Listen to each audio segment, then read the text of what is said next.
there it is, the second best SpongeBob game ever made.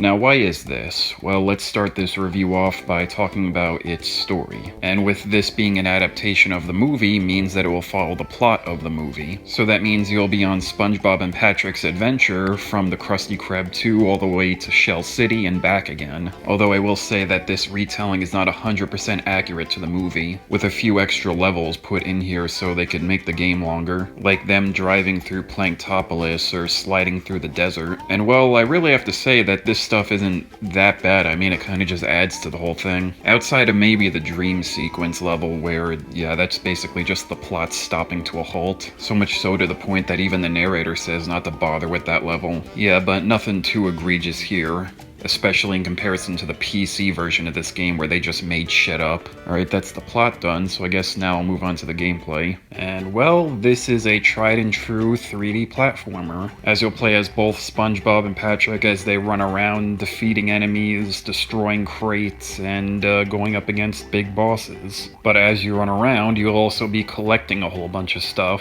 such as manly points, in which after you collected a certain amount of them, you then can upgrade one of SpongeBob or Patrick's abilities or health. Or if you get lucky, you could find yourself picking up one of the hidden treasure chests, which all give neat little goodies like alternate costumes or concept art or even a soundboard. But of course, the most important thing that you need to get are the Goofy Goober tokens, which are always given at the end of a level, but you need to find more hidden within, since they are obviously what you use to progress through the game. But the thing is, just beating the levels normally won't be usually enough, so you have to diverge from the normal path in order to find those hidden ones I was talking about. And these hidden ones can be either one of two things. Either it being a simple little defeat all the enemies situation, or needing to jump from platform to platform over like a bottomless pit or lava. Or it could even be a Sonic Wave guitar challenge, in which you must maneuver SpongeBob's attack through an obstacle course of rings. Or it could be the challenge stages, in which it's the same type of challenges like defeating enemies or needing to jump over pits, but much more intensely hard. Or it could even be the Sponge Bowl challenges where you play as SpongeBob in his ball form where you can't jump and all you could do is roll, and you have to try and get him through the obstacle course without falling out. Then you have the bosses, which, I mean, for the most part, they're kind of just simple stuff. You wait for them to attack and then you wait for their weak spot or them to be vulnerable, then you attack back and then repeat. Although if I remember correctly, they all do a thing where once you get like halfway through them, they do something to make themselves harder, like spawn enemies or start doing attacks faster. But that's all the stuff that you'd expect from this game, especially if you're coming off of playing the previous game, Battle for Bikini Bottom. Now we have what's actually new in this game, which are the driving and sliding levels, which are exactly what they sound like. With driving levels, seeing you needed to get through a course within like certain amount of times before it like cuts off,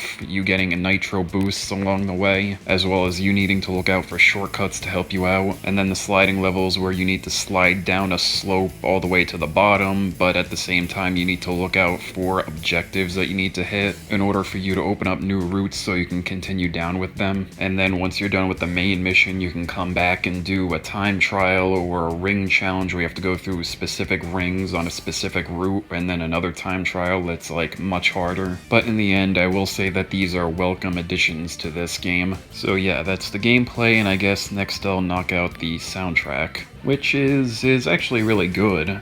I guess you could say it's an appropriately adventurous soundtrack, like with the driving levels or the Goofy Goober levels feeling like bouncy and like jovial, or the music being quite intense when you're in the terrifying trench or Planktopolis or really any of the bosses, or those hard guitar riffs when you're in the Thug Tug. But yeah, overall this game has a great soundtrack. And then we have the graphics, which are about as standard as you can get. I mean, I feel like this is honestly all just taken from Battle for Bikini Bottom and reused. But one thing I will say is that when it comes to the cutscenes, there's two types of them. One is the in-game cutscene, which just uses the models, which is fine. But the other type are, well, I don't even really want to call them animated, but that's, I guess, what they are. They're supposed to be animated parts from the actual movie, like actual pieces of the movie put into this, but they're not animated. They're like rough storyboards or whatever, or not even really that. It's just like somebody drew over them or just took the backgrounds and plastered like PNGs over them. They do not look good. Even back then, they didn't even look that good. But I don't know why it's like this. It might have been that they couldn't work with the movie and just put clips into this, or they didn't have the time to make proper cutscenes, or I don't know. But to bounce back from that negativity, I will say I like the fact that they managed to get the actual voice actors for this, including Scarlett Johansson reprising her role as Mindy, as well as actually getting the actual voice for Mr. Krabs. And well, with that all said, I believe that's everything I need to say about this game. Well, outside of the one major knock I have against it, that being the simple fact that I never liked how this game didn't have a hub zone, because obviously the game before this had a hub zone, which was honestly a great hub zone, where you could like go and talk to characters and unlock other stuff. And heck, even the game that came out after this, Truth or Square, had a hub zone where you could,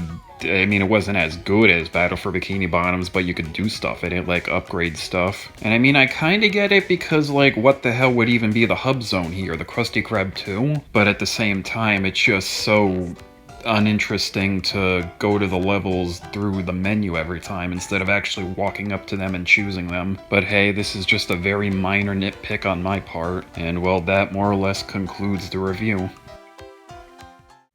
So yeah, overall this is a solid game through and through, and because of that, it easily earns its silver medal.